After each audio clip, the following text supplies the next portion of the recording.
Tuesday evening in downtown Portland, Rose City Justice leads a large group of protesters on a march for the first time in weeks. It felt right. We needed to get back into the streets. We obviously understand that it's very important to do a lot of the behind the scenes work, the policy stuff, the groundwork, but it's also very important to stay out here in these streets. Occupy the streets, shouting that Black Lives Matter and calling for serious change. We want to defund the police and invest that money elsewhere. We want to stop them using rubber bullets and less lethal crowd control actions because they are killing people. Certainly injuring people.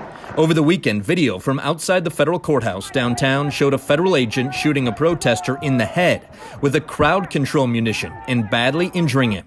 On Tuesday, Mayor Ted Wheeler tweeted that he told the acting Secretary of Homeland Security that federal agents should stay inside their building or leave Portland altogether. The mayor said the goal is to end violent demonstrations quickly and safely. It's no secret, violent demonstrations have become commonplace in Portland.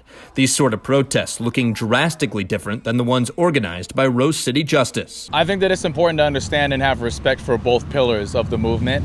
Organizers with Rose City Justice won't judge how other protesters choose to express themselves, just as they hope they're not judged for how they affect change. I feel like we've picked up a lot of momentum, but I also feel like there's still a long ways to go.